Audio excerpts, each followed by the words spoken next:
സന്നിധാനത്ത് നടപ്പന്തലിൽ പ്രവർത്തിക്കുന്ന ആശുപത്രി പൊളിച്ചാണ് ആധുനിക സജ്ജീകരണങ്ങളോടെയുള്ള പുതിയ ആശുപത്രി നിർമ്മിക്കുക. ഇതിന് ദേശീയ ഗ്രാമീണ ആരോഗ്യ മിഷന് അനുമതി നൽകി. സ്വാമിമാർക്ക് വിരിവെക്കുന്നതിനായി മാളികപ്പുറത്തിന് മുമ്പിലും അന്നദാന മണ്ഡപത്തിന് സമീപത്തുമായുള്ള നടപ്പന്തലുകൾ നവീകരിക്കും. പാണ്ടിത്താവളത്തിന് സമീപത്തായി ദർശൻ കോംപ്ലക്സ് നിർമ്മിക്കും.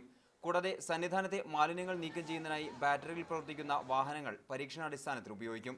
ഭണ്ഡാരത്തിന്റെ സുരക്ഷയ്ക്കായി ബോഡി സ്കാനർ സ്ഥാപിക്കാനും തീരുമാനിച്ചു.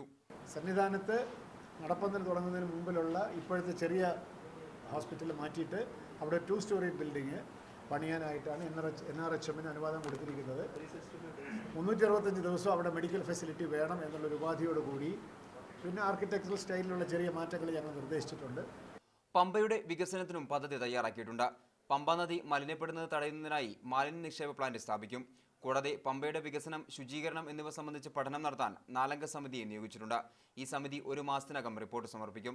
ശബരിമലയിലേക്കുള്ള ഒരു ഗേറ്റ് വേ, ഒരു പ്രവേശന കവാടം എന്നുള്ള നിലയ്ക്ക് അതിനെ ബ്യൂട്ടിഫൈ ചെയ്യുക, സാനിറ്റൈസ് ചെയ്യുക, പിന്നെ കുറച്ചുകൂടെ ഫങ്ഷണൽ എഫിഷ്യൻസി വർദ്ധിപ്പിക്കുക.